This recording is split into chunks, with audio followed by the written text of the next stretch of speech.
The History of Mordor. Mordor, from the Lord of the Rings, have served as the model for a lot of subsequent fantasy. The majority of the evil in Middle-earth originates in Mordor, which serves as Sauron's headquarters. However, was this region of the country always so tainted? Why is that particular area of Middle-earth so ideal for Sauron's home? And why does it differ so much from the rest of the planet's landscapes? Hello everyone, and welcome back to the channel. There is some speculation that Mordor was created as a consequence of the destruction that Morgoth inflicted on the region, and that its terrain was shaped by enormous volcanic eruptions. However, there is little evidence to back this up. The most realistic interpretation of events is probably that this region of Middle-earth was previously covered by water and was the Sea of Helcar. But the water vanished during the First Age, when the form of the globe was altered by the Valar. However, since the mountains were a product of underwater volcanic activity, they were not destroyed, except for Shelob and her predecessors. There were not many people living in this area of the earth before Sauron appeared. After the First Age ended, Sauron established himself in Mordor, and it effectively remained under his control and his operational hub until the Third Age, when he was eventually vanquished in the Return of the King. Because of its geographical position, where mountain ranges encircle the country on three sides, he decided that Mordor would be the finest place to establish his empire. The only spot big enough for any enemy troops to approach the mountain ranges was the Valley of Udun, so Sauron constructed the Black Gate of Mordor there.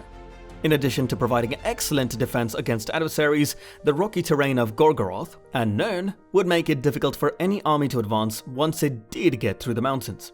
Only Frodo, Sam and Gollum had ever succeeded in getting beyond the Tower of Cirith Ungol and Shelob's lair. Since there were so few entrances to Mordor, they were all well guarded. To bypass Minas Morgul, one would have to get past the lair of Shelob and the Tower of Cirith Ungol. Mordor served as Sauron's stronghold throughout his 2.5 millennia of dominion over the region. After creating the One Ring, he had enormous strength and was able to assault the elves of Eregion from Mordor, but Menor was able to resist him. Later on, he even made an attempt to particularly target Menor, but they were too strong and managed to capture and imprison him in their island realm.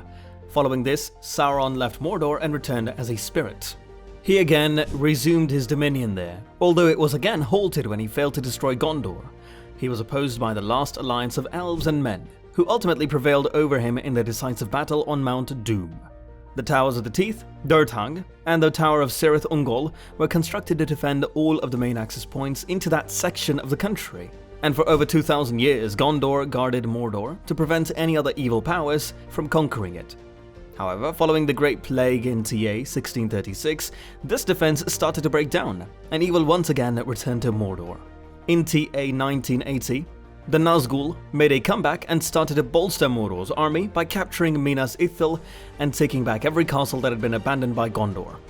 After his fictitious victory at Dol Guldur during The Hobbit, Sauron retreated to Mordor, where it was, by that point, too powerful for any other force to conquer. The portion of the tale that is most well known is this one. Sauron had gathered all of his soldiers to Mordor at the time of The Lord of the Rings. Following the Battle of the Pelennor Fields, Sauron sent his own army to block the Army of the West's approach towards the Black Gate. This is the highly dramatic for Frodo scene from the movies, as the heroes make a stand against Sauron's evil forces. Of course, the ring is shattered and Mordor falls, and not a minute too soon, before his army can kill them, the destruction of Sauron's powers caused the Tower of Barad-dûr and the Black Gate to fall. Mount Doom erupted, and Sauron and his powers were permanently destroyed. The last orc strongholds in Mordor were subsequently destroyed by Aragorn's army, purging Middle-earth of the evil that had afflicted the realm for ages. And that's the history of Mordor. If you liked this video, be sure to give it a thumbs up, and subscribe for more videos on the history of Middle-earth. And if you're still thirsting for more knowledge, check out our other videos on topics like the Battle of Helm's Deep and the destruction of the One Ring. Thanks for watching.